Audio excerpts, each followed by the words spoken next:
de bia ya me ka asem bi ade kire o ka obi nku nanka akwada na wan sorry ka obi nku nanka ne anopa selection antumi anka amwa me ka tasefo asase ho nanso enye nipa adwen ene di nyankopon adwen janopa yi so yentena se na yentumi endi nkomo ne mfa nsem ba komienu bi embra emfa mameso mo dwumade ne Osompa in the morning anopa bi esinkodwane atena se na ye de aba beso mo na bibia so atimi akoso pepe ewo fidue mo medini akoda nyame ansafo quick one bomodin join me ewo Facebook or this wapoko on Facebook YouTube enso eye Osompa channel je misro wadaroma eho hia me bomodin fa won sabo subscribe button for me na to me subscribe YouTube channel for me celebrate ya bibia no won sabetimi akan bi na watumi ahwe na quick one yeni nkomo ene yebe won nsem ba komienu bi so na yahwe wanga satifia no awe na de ato asaniem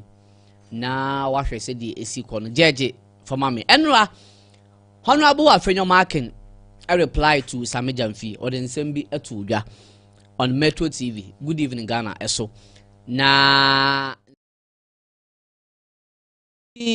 awusia penny di penny Ghana amamre no penny e di penny afenyo ekasai me den nsem no ba ko mienu bi ba betudwa e di amaw now finally dear oman Ghana ye hwehwe no President Mahama aye e di amayen nsem twelefo dawuru aye boy ye de ye no President Mahama aya ade ba ko bi ana de akomaso e de amayen ajebu finally President Mahama eko visit Sagleme affordable house no de wo prampram kwan so no akọ visit Sagleme nti ebedi hu komo owie ne nsem na ode tudwa ye de ni na so ebeba aba beso mo o kan nsem bi eye me de Sagleme awie ye betimi akodam ana yentimi nkodam kame ho na eni hu komo enso ewo fidue mo na nkrofo bi so kan nsem bi se wan hwe ya na Honorable Afenyo Markins, the minority leader of parliament.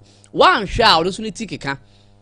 I'm sure I've got to wound to me in some. I didn't see now or kasa. ECG scandal be a unity APP back at 2023 in semi PPA. Public Account Committee, yet nase. Na figures a beba mountain na anote. Abno say asare eka ho oka committee no. Na ensema na boba. Abusuan enementina. Ene mentena celebrate na yendi hu nkomo yemfa nsem ba ko bi ni me emfa ma meso muti mesro join me ewo YouTube Osompa channel yes asijua mesro eho hia me subscribe to channel no na ko Facebook ade se ba ko on Facebook na yenkodi nkomo fa comment fa to na yentimi ndi hu nkomo so na yemfa nsem bi emra ma meso mu now quick one yembre nti yem monitor na yehu de no so enra ena Honorable Alexander Kwame na Afenyo Marking ekopie mu ewo Good Evening Ghana so with Paul Adomochire na nsema Afenyo Marking ko tu dwa ho na busua yenyina ebe kaya yenu abe ma Samijamfi ebe kan asem fa Afenyo Marking ho na ebia na ye wasem ho fra na ebia ye wasem na da asem ni nyina nie yenyina nim se Samijamfi eye gold board CEO oni da gold board ano President Mahama baye ena obeti ni gold board ena ode Samijamfi ekoto ano young guy na Samijamfi di ni juma memfa no almost 2 years mu wani as a gold board CEO edumre bi na nkrofo heli no se wa ya ade sika bi afri gold board aba watumi amamfa so bi aba de bo o man no fan ye bo na aba so nyina bo ensem de man na nansan mu ena nsemi ba abonten se yesi IMF for the secret be about money say gold board abo on mine ka almost 22 billion na Afenyo Marking a minority leader ya enim no Afenyo abibia onsuro hu no obekan na Afenyo de ba abonten say Ghana fo muntie eya kwa mi say NDC aban ni gold board bibi esie yen na IMF aba beto omoto na IMF for say gold board abo on mine ka 22 billion Ghana cedis na gold ball for the asho moto Samijamfi person be kan asem ti Ghana fo we enya mon sorry o mama ni na ho na eka sei eka tutui de sei na gold board nko within 1 year to 2 years gold board e de aba beto o man Ghana so e ho na Samijamfi ti na o se da bi mempirima Afenyo Marking na nguma ni ma so ti ya ne kokko apai na Samijamfi so hold press conference abusuya de bia me ka say politics e game politics e game Upro sanity. Samijamfi so hold press conference and no be chirem obeyi ne ho ano allegations ne nsema Afenyo Marking de to no so no as a CEO of Gold Board, honestly, be in one said there will be Gold Board more minor car. Now, young share in politics. Said a friend of Mark in Sikasa, your friend says, Sammy Jamfi, and this Sammy Jamfi press conference or yeah, no respond to the ma Finono, nay, no quine soa. Young when you heard the time, Sammy Jamfi hold the press conference, and no, you know, one as a Gold Board CEO, say on board minor car. Yenti Sammy Jamfi in some of the two jamra.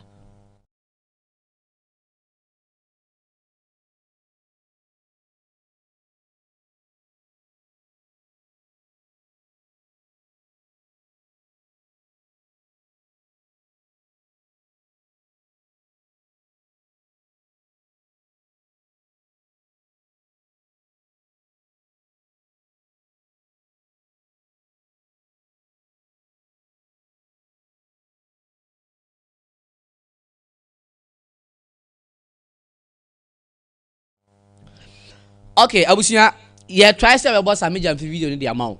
But on say technically then ya mfidie na de adwuma. Enti ye rough kakra but producers ye ho adwuma. Ye bebo ni sisi a. Ye bebo Sammy Jamfi ne respond o de ma honorable Kwame na afenyo marking. Nsem o de ma no nsem o chechire to ne so. Nsem bi wo ho a Sammy Jamfi ka kire afenyo marking na yesusu say one can ye nyano kwan so. You see, let me quote this. Penny a penny. What did I make and I say penny a penny. Young for politics and twin chain. After marking or chain Sammy Jamfi penny. Sammy Jamfi a young guy. Our real politics in a diabuano. Let's put all jokes aside. And a fact. Politics ena adiaboa Sammy Jamfi na ye nyina so ne anim se Sammy Jamfi communication director edema NDC mre bi atwam enti na kan obi a no onim kasa wa NDC ma nim se nka Sammy Jamfi obi a odum akote no ka ho bi but ensem na Sammy de tu dwa no ane kasa na Sammy Jamfi de tu dwa fa afenyo marking ho no abusia na odin Debi ameka asem we say politics ankrofo no eye no yanhwa ebegu ye mum ye hu fi na daachi be de asem ba now mum ye nkwane enkotie Sammy Jamfi the time a hold the press conference na okasa to afenyo marking some of the words or use you and some the demeanor any actions or use you enti Sammy Jamfi embra one under whose tenure as board chairman is this. If the one under whose tenure as board chairman as ECG, where ECG recorded a loss of 8.2 billion, is not facing any onerous bail terms, then how can Sammy Jamfi, under whose tenure the gold board has exported 170 tons of gold through former channels and brought into this country over 17 billion United States dollars in 1.5 years, face onerous bail terms? Under your tenure, not a gram of gold produced in Ghana was refined in Ghana.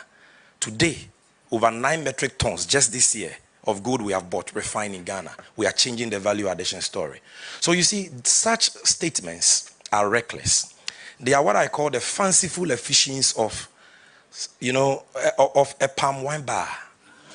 You take it as comic relief. And it is very sad. You see, when we say this, he says we are not insulting him. This is somebody occupying a seat once occupied by the Venerable J.H. Mensah, the Venerable Papa Uzu Ankoma, or C.H. Mensah Bonsu.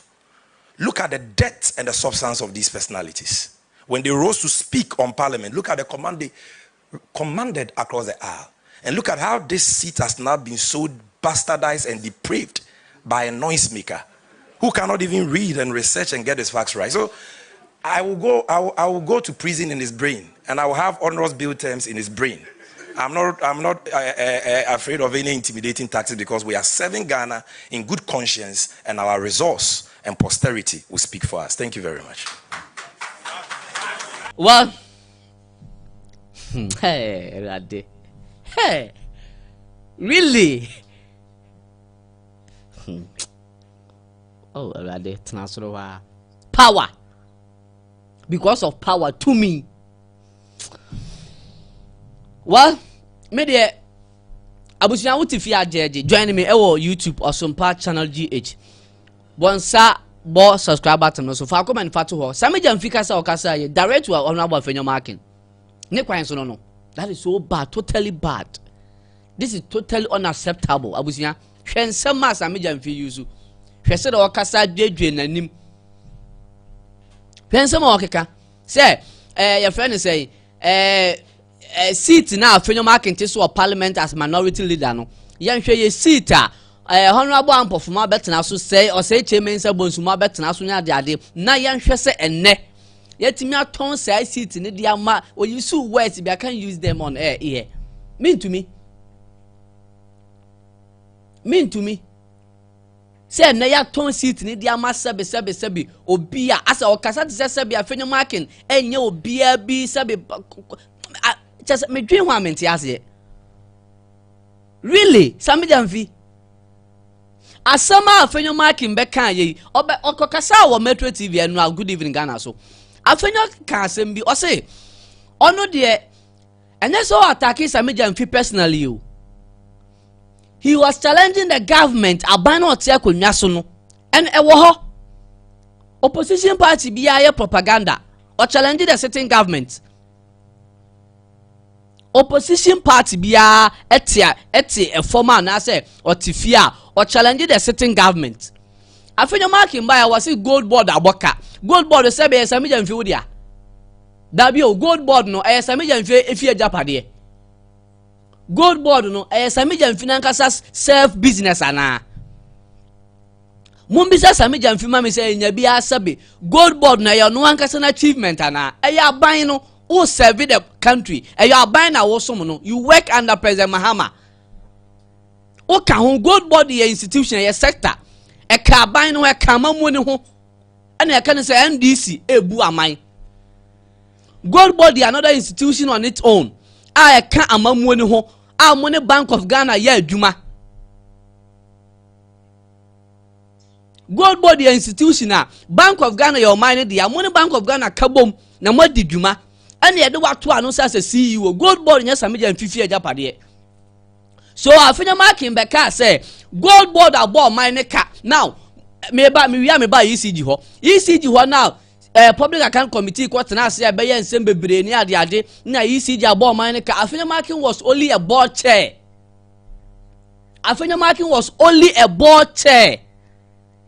to ECG then time 2023-2024 but people are blaming Afenyo marking say or your board chair my ECG boka to me because say ECG na Afenyo marking private property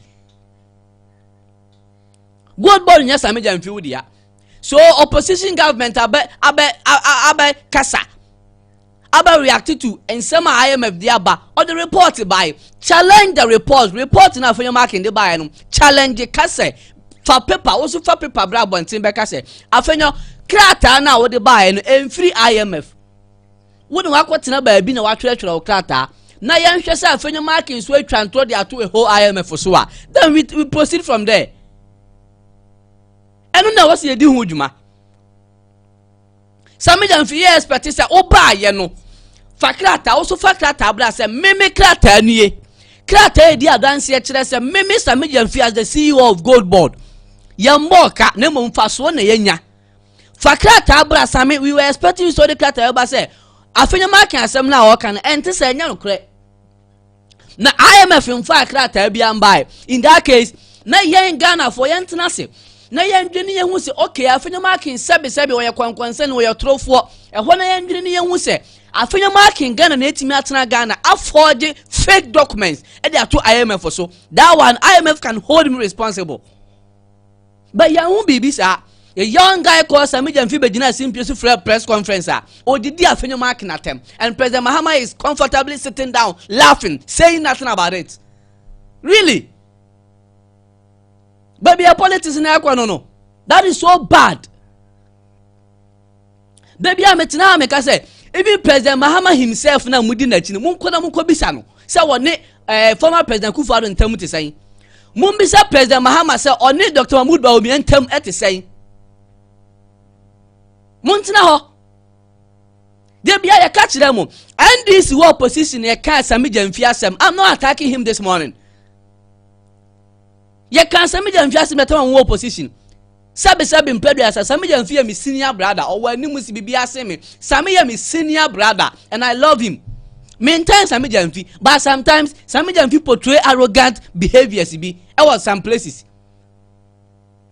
Sometimes Sami Jamfi portray some arrogant behavior because yeti krom ha and Sami Jamfi declare say my NDC communicator bia enko your friend is a PCF enko kasa wo your friend is ye papa Kwame Sefa kan show so yeti krom ha Sami Jamfi ko studio wa oko meetis the opponent no mo kasa papa mpanifo pani bi wo akora sabi utumi so obetumi awo Sami Jamfi pani bi wo akora pa tumi say Sami Jamfi wo for complete because of politics. Sami Jamfi timi tina studio etoto ne nsa left right e ka de ope Sami Jamfi timi catch le pani obese bibi obetumi awo de say shut up.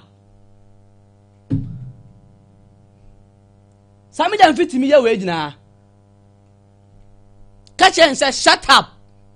Our studio ye huni na okrom ha ana watena hoa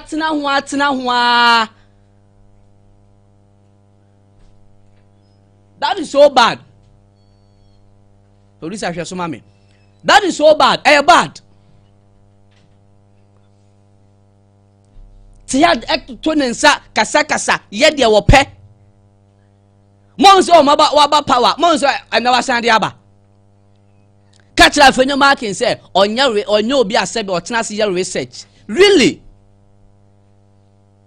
onya obi a otena se ye research afenyo marking sua de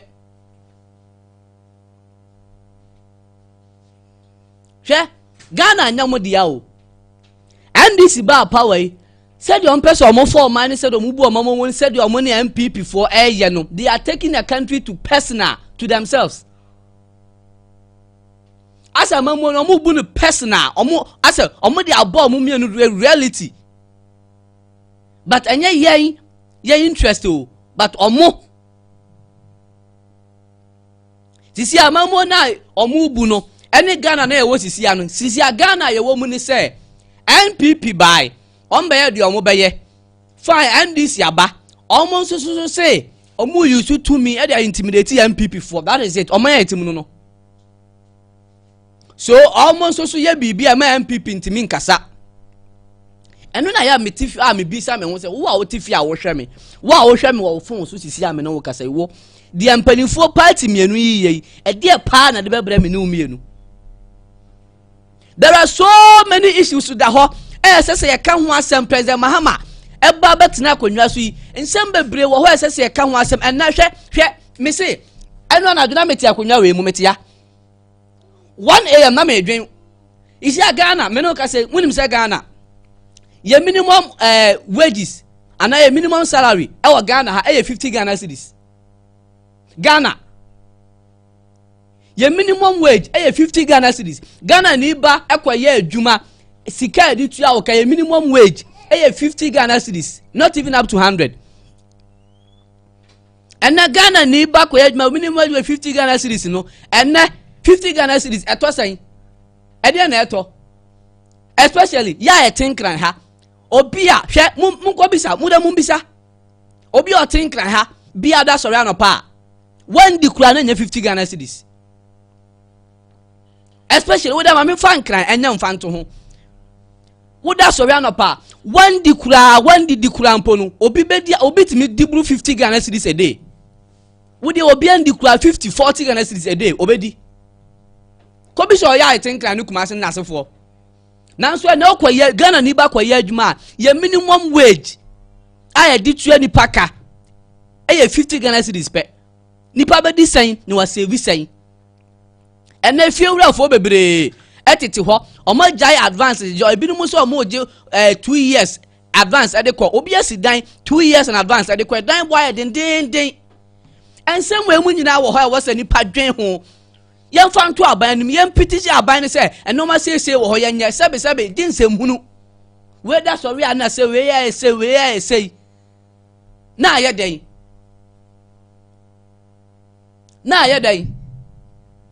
Mu pese mu ka nipa no tum nipa nkasa de beba bia yentena se ho but there are some major issues wo ho aban we be ho se attack ye hwe edi ho asem aban bi by wanye and so hot does that mean say also by ntima yenka aban bi by ebia na oni capacity no wantimi anye yemfa so mess up fine wantimi anye asem no da so da ho wo betimi aye ye no yenkwai ye no yenkwo yeah mo but look at the youth today. And if you're youth,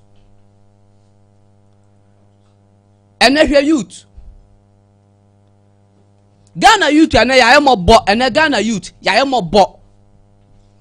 Any pay Juma, send our baby, Ube say, be say, no could you rent to say. Yet men shall and can't same way. Na debia President Mahama yes say, na President Mahama yes say, and a NDC, and I say, I didn't say, wouldn't sama ya. I didn't say my here name fata. Na nipa di wuduma okro we mu. Yetia. I was having first some jam fia some fanto ntia now. Na me ka say me kire say one hwe ya. Abuso tie one hwe ya. And this is my person mo da fanyo marking sutum. Let's put that one aside. Now, President Mahama akwas Sagleme. Before some akwas Sagleme asem so no abuso tie. Way back 2024, 2025, 2023, so edeko. ECG4, adi mani ba Abondoned. Ye ba beto about public account committee. Etnase for the last time. Yenkweti ekani sika hodo epie free ECG pe o abusunya ECG pe. Me he enye mo wan sesa me jam fi share suit. Na wakasa didi afenyo marking atem because or a gold board CEO. Na ECG akania o prepaid 50 cedis we kakra ECG keke ECG empo ECG mpo abushia papa ya wati hwe public account committee e kapa ECG swagu yenso the year 2023-2024 then time na afenyo marking kro ya aye board chair e we ECG. Enti munya opportunity bi a sabe nsema nkasa wo ho sese mo je mudi woduma ba bo my Ghana no MPs ne ministers ne hwan DCTT yempotem yenkone yemben wo mo yemma aban ne pressure et senke this time ye the pressure to aban ne so say hey you to ye bre he say minimum wages 50 Ghana cedis Ghana you to ye that's why ne this say nya service say enem ko rent coherent aban bi buy yetena ase yesi den rent control ye na afiewura fo kasa anya adwuma ena afiewura fo to o se wo anya aban na to ni cement man anya aban na to ni block man no anya adwuma ye nhwede na ebeye ye ma aban ni pressure na de betimi abo ye ntimi nya ne yenko yanim they propaganda they know themselves producer 2023 na afenyo marking me chiraw me ma okibi ye kwa parliament a chira on se ye kwa parliament na sa afenyo marking sorry na okasa na age eto no owosunity masterdi afenyo marking sorry o parliament so okasa pe na attorney general to ho na papa ne owosunity because of this video because now afenyo was a board chair to ECG that time 2023 yen kweti eka I free ECG NPP time at the buy. The way that you guys spend money at ECG, it's extremely worrying. This happened in 2023. There were 13 items in your budget that you exceeded. Let's go through these. You said you have foreign training of 31 million, but you spent 91 million. Another one, you said cleaning expenses. 2.8 million, that was your budget. But ECG spent 10.4. How many suits did you clean for that? Now, honorarium expenses, 3.8, but you spent 4.6. Hotel expenses, 9.3 million was your budget, but you spent 12.2. Staff fuel. Hey, did Abushia ma main clear de bi mfa ma wo ha public account committee ena woni gusu a o hwe ye ba beto aso na ma main kire we wo sika na papa ne bobodin no ECD for eye expenses eye calculation no mo de abre Ghana for say ebia hotel bills ebia ECD ye tu kwan ye kwa ha ECD ye we penny bi ba ha penny we tu kwan ye say no my expenses na de aba so ECD for to me expenses the ba say okay this year and this month sika ye spending ye will be hotel expenses ho ye bi a memfa no 100 cedis na ECD a yes calculation 100 cedis de abreye but omo ye 100 cedis ne breye a no omo akọ futuom omo akọ ye sika omo ni sika no omo akọ yi bi a 300 cedis abuso ati ase eno na papa ne ka ho asem no nti ye sen kwa kotie calculation omo ye de abre oman no nya no omo yusu what I say ECD de ebia 2 million Ghana cedis na be breye say afiwe sika se ne ya yusu a obekwa akohwem no na o ma yusu bia 10 million eno ho asem na ye ka na tie sika na o mo de ba no any figures o mo ye o mo de boro so o mo de tototo so no tie we ye ma ntwa kuro na minim da we ye ma twa kuro biem yenko tie ma producer yenko 0.2 staff fuel.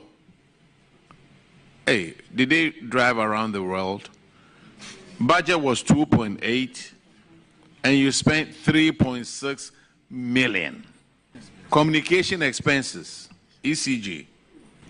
Their budget was 4.2, but you spent 7.9 million. Consultancy, budget was 40 million, but you spent 58.6 million. Industrial relations, your budget was 2 million, but you spent 13 million. Stakeholders' expenses, your budget was 3.1 million, and you spent 49 million. And you want to increase our tariffs. Publicity, your budget was 5.7, and you spent 21.8 million. Professional fees and subscription, you were supposed to spend 731,000 cedis, and you spent 1.5 million. Overseas travel expenses, you were supposed to spend 14 million, and you spent 29.8 million. Call center expenses, you were supposed to spend 23.5 million, you spent 29.3 million. So budget approval was for 144 million, you spent 333 million. That's excess of 189.2 million. This shows financial indiscipline. And the recommendation over here is that sanctions under Section 96 of the Public Financial Management Act 216, Act 921, should be applied to the officers involved. Those managers who were involved, I'm recommending that they need to face the Attorney General for prosecution. It's just simple and short. Abusia okote wahu figures na papa no bobodi no we ma hyew hwe me hu asem we me kan the time a do big Mahama eye ECG CEO boss a wotimi kwato motorbikes ekoche dampare ne nkrofo me hu asem we kan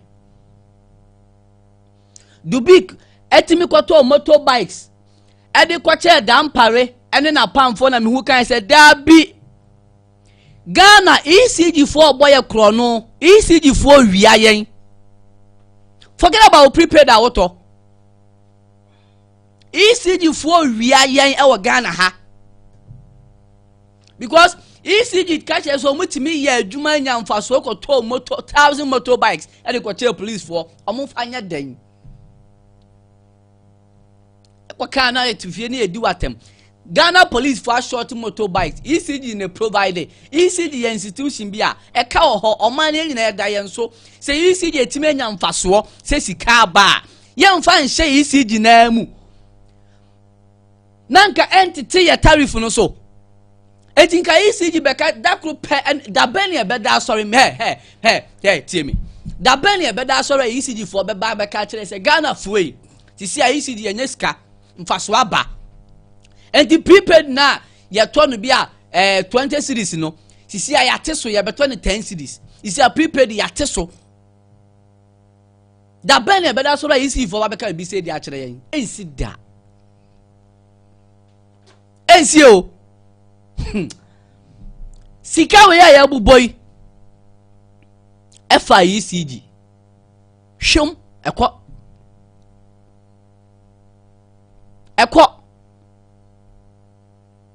sa no ma we ntina NDC ba power omo ya di omo be ya tese MPP for ntimi nka hwe na sa amamu we ya ekoso yi ebi mba da ebi nsi da NPP for expect say we be say beba dabi enti NDC president Mahama na be sha ase what start say toa so isi ye to aba na nyame ya adom na MPP so ba power ono so be toa so achiche na ti Ghana be ye de oh de bia ka asem se dakro won wo be bom mpa ya kan asem bia kan dakro one day nyame wo tie ni pampa ebo there is a say I quote this I say if there is a man to pray there is a God to answer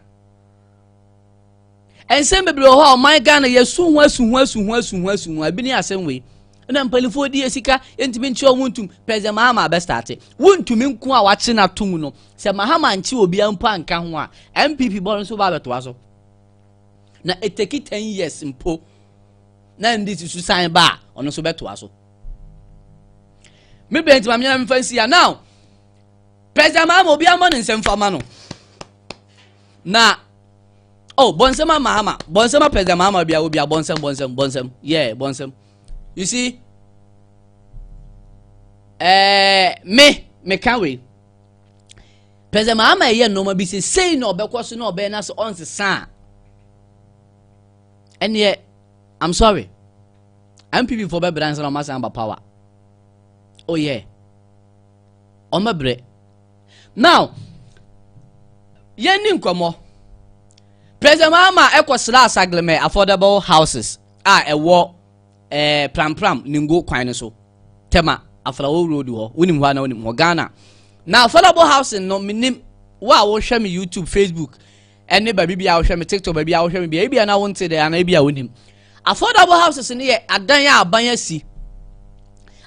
esi adan bebre esumo tayam egu ho senko man mu civil servant for oman mu won na wonya ba binda nipa enya ba binda Oma like omuni baabi te no because it Ghana ha it me post teacher ni bi ko baabi na wonya baabi nda obi timi koye adwuma o baabi na wonya baabi na police fo nya baabi nda teachers nya baabi nda kofo bebre edan na sum ho saa no enti affordable housing way ene friend Sagleme abusuan Sagleme affordable housing ne wo Ghana yi ya shase 2012 edan ye gugu hoyi edan yo any pictures any AI oh share me on Facebook or join me see how or this your poku on Facebook YouTube your Osompa channel DH bomodin subscribe join me see how me no ka say the other TV so a wo hwehwe edan na sum on producer thank you edan any AI na gu ho no tie me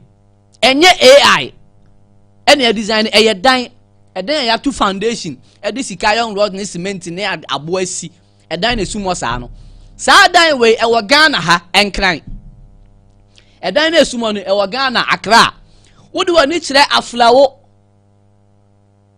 so ga kope do wenya won sa kwan no so tema pram to be precise e ho na wo pram kwan no so e ho na Sagleme affordable housing we sisi na sa adan we sisi we enya nipa ba ko bi adea eye oman ne dan enesi ho eye dan a Ghana oman yɛde a taxpayers money asi ɛyɛ ɛdan a yɛde yɛ sika yakɔyi sika ofutuom yakɔbɔ obosia from IMF ɛyɛ dan a aban kɔbɔ obosia de ba yɛbɛsisi hɔ sɛ enipa enya baabi nda ɛwɔ Ghana abusua tie mi ye enipa enya baabi nda wɔ Ghana ɛna etimi posi teacher ni kɔto baabi na wonya baabi nda etimi posi soldier ni police ni nurse ni kɔto baabi na wonya baabi nda nurse ni obi akɔ nursing training awie obi akɔ teacher training awie obi akɔ school awie baabi obedanti otifie ye posti na wonya sika pon de ahan dan aban so han dan maw ɛdan we nya na esisi wɔ.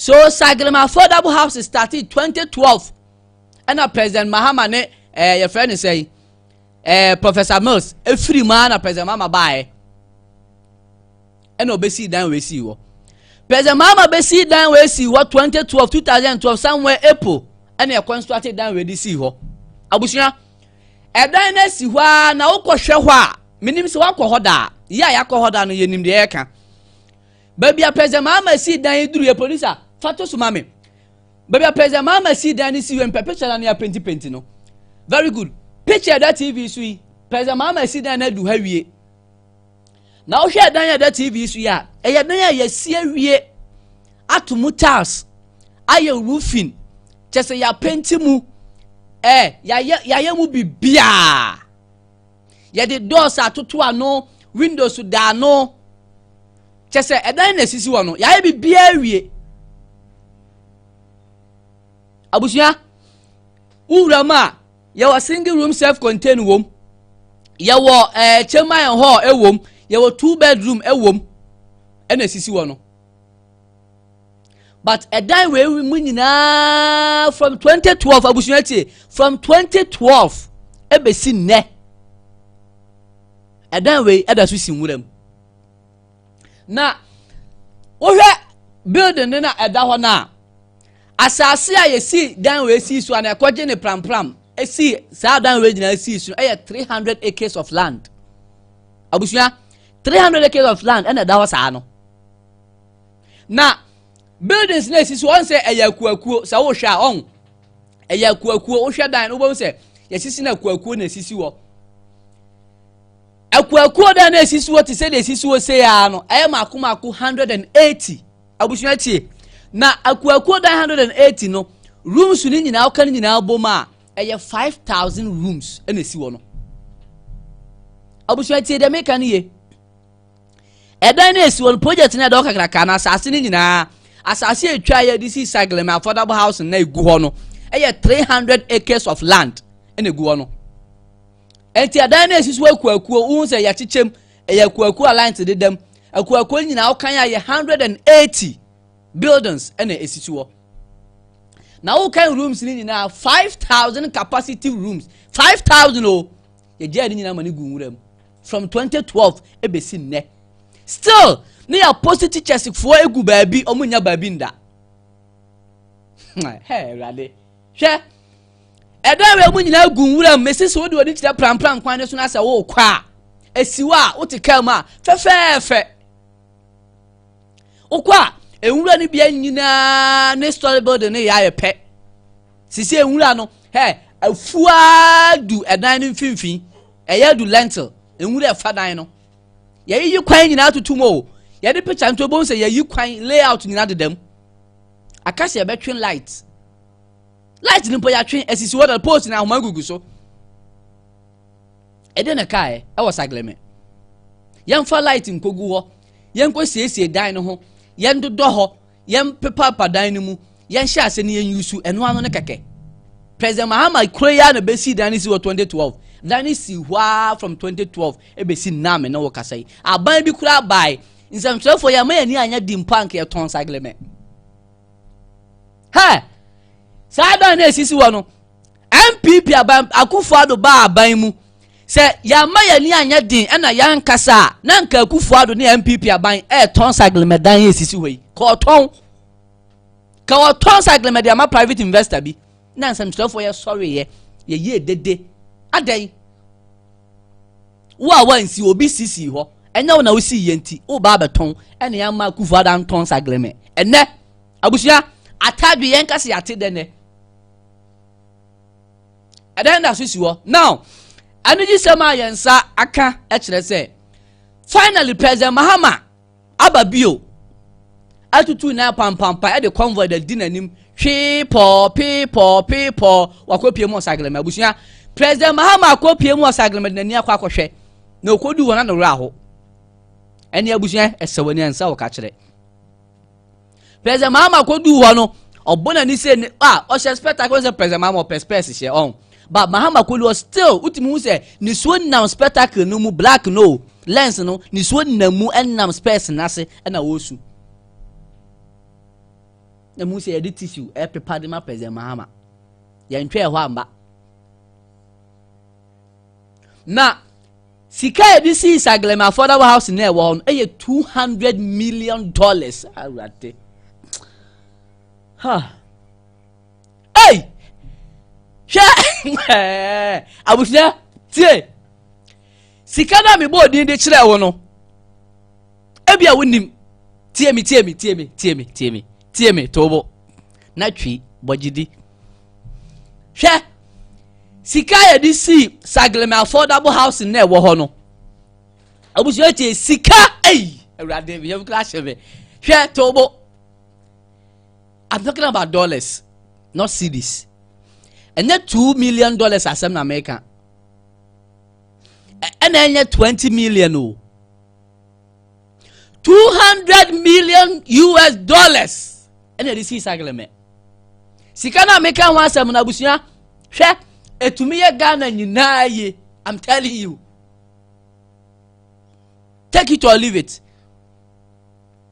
Sikana me board, you know. Ghana, your population, 31 million. Memphis, Ghana, population 31 million. Me say $200 million less. One say President Mahama and Koto assassin one quadri 300 acres of land. No, and for $200 million and see Sagleme see one now. $200 million can chema ya kenne obedient dia adwuma odi so mfa so. $200 million US. And they see Sagleme 2012 till now. I can with them. Now, say you $1 million. Yeah, you one. Ekome, you $1 million. Krama or krumpa. Abusia. What if you now shem na say $1 million? Won't be in the I'm telling you. $1 million, and then $1 million. Yes, I think 15 billion. What the bag Ghana cedis man? $1 million. Hey, 15 billion or 22 billion. $1 million. And $1 million is almost 22 billion. Now, $1 million is 200 million. Hey, that day. And then $200,000. Oh, $200 million. And then you see Sagleme. I was near Gume. Sikana me body in wouldn't see Kakrodi.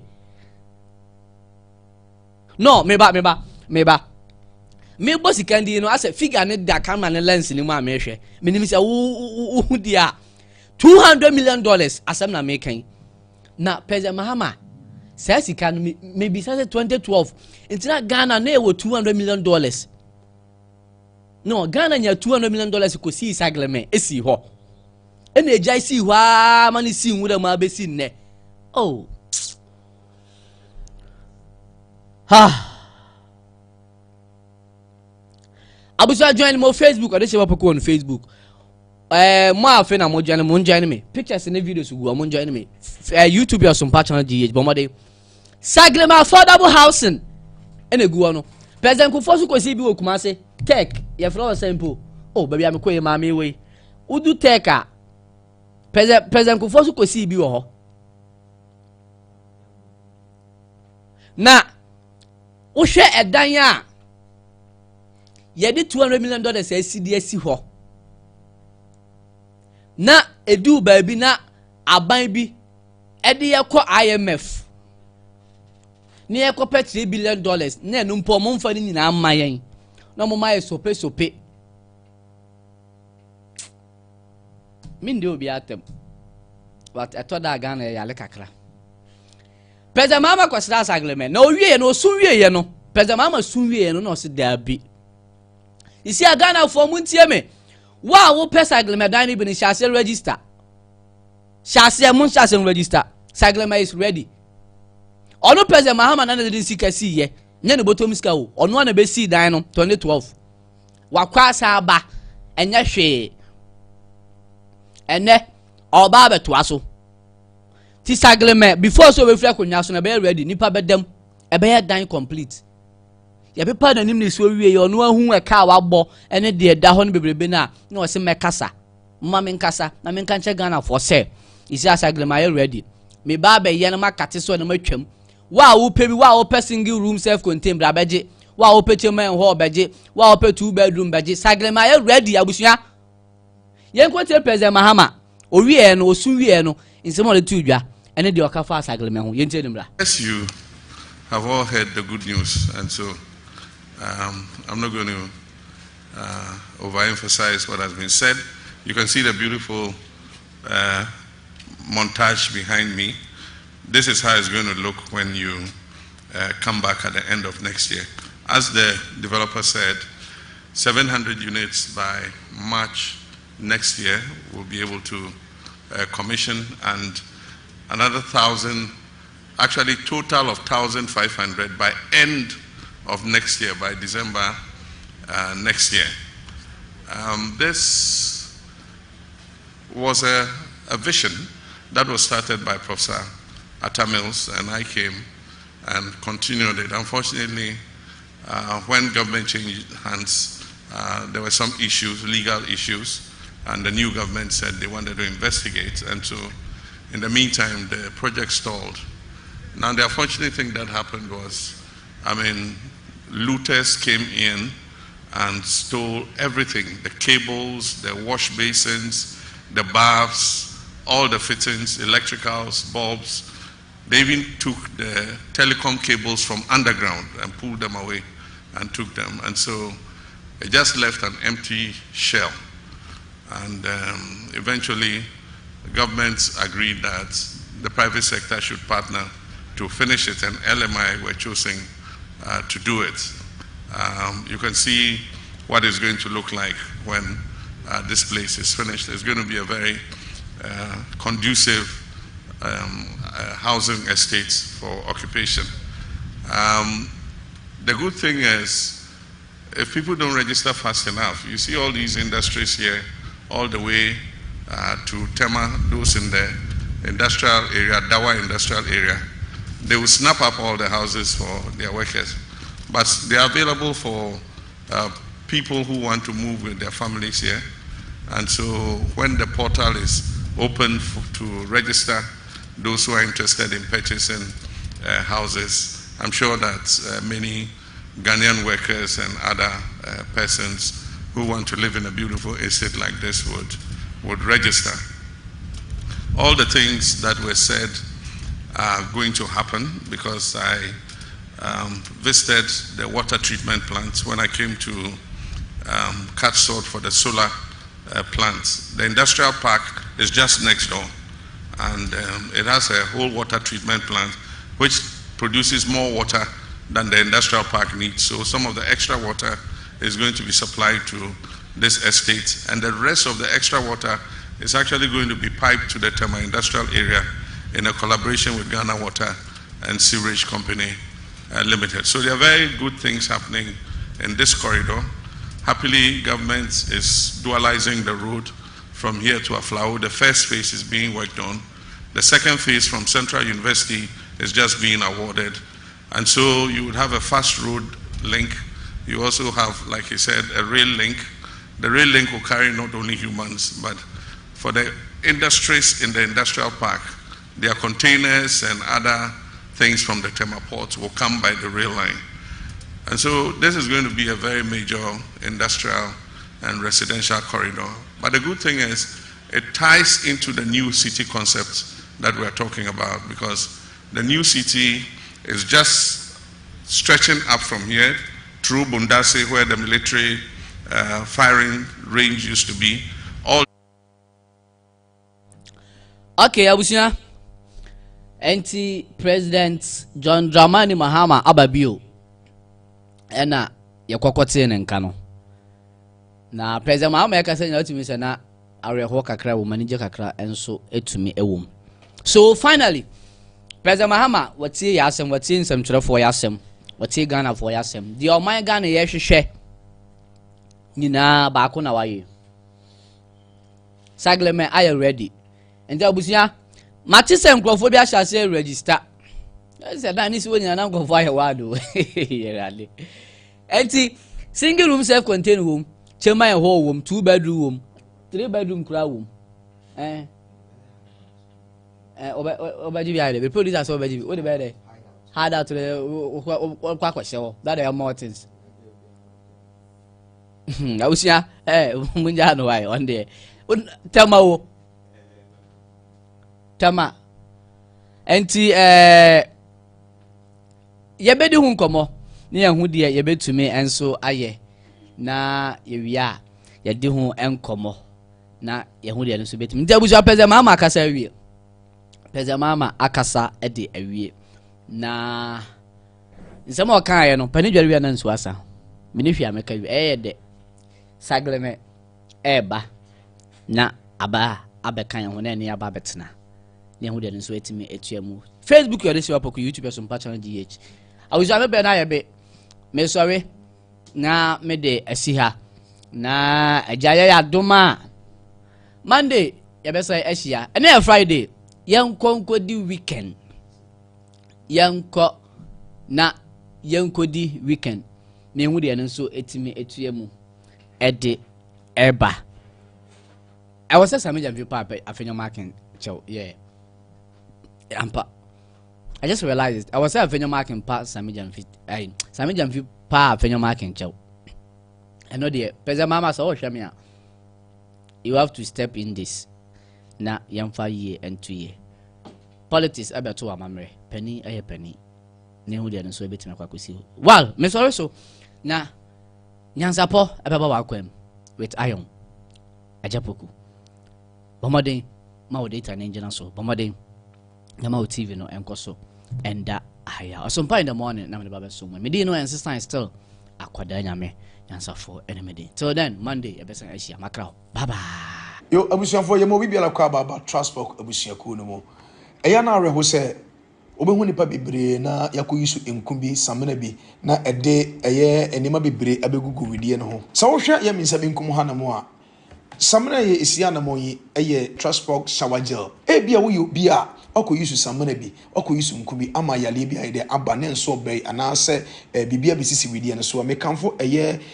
shower gel edi amount onipa biara otimi biara bibi aka wedie so onipa tuntum onipa kokko we chocolate color bibi abisi wedie no ho mekanfo eye shower gel edi amount iwo biara ne de ewo ho no mo ma wonsan de enka bi misraw enye no nko a ye wo eye de economy eye stretch mask obeka sa papa stretch mask enu aduru ni ho no mo ne etie ne ye obibi ho no ye fra no say etimi to say de manipa that's the reason why ene ye nua man mu bi no sabi yo stretch mask aye ne ho nam nyina wa yusu aduru sa enko ente na awiakata ban yi awia ye bo hwe awia ye bo na so be ho na wa long sleeve adentia because stretch mask asay widie ni nyina wa yusu aduru anye ne pe wa yusu aduru sa enko ye nua man mu bi ko awoso a enam nyinsenti no mo so be wa wie na ne yefru so nyina stretch mask aye ne yefru so nyina eno obia wale egu because of ayesa stretch mask inti sabi oye ne ho no ohwe eye ne sremu a ne sremu nyina asai ena stretch mask inti wo se nipa we ena mekanfo eye aduro ye kitami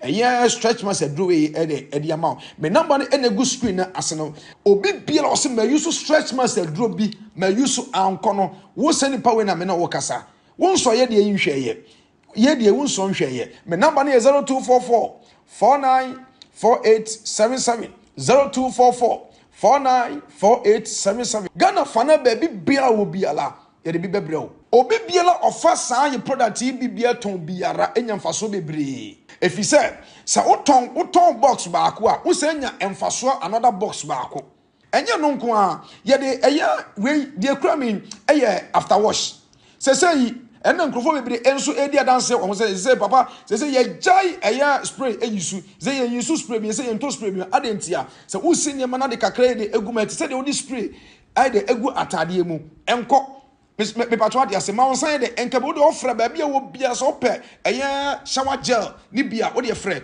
ope eye stretch mask so afrɛ ope eye after wash so aye de frɛ you product be bre de e wo ho no mo wo de ofra ye no bedi nkomo e benya ntobose achichema aye de ama number 0244 494877 eye Transport shower gel, Transport after wash, and a Transport stretch mask. Stretch mask, aje ni periana boso. Me can for stretch mask a dread. I'm a medase. Namin count.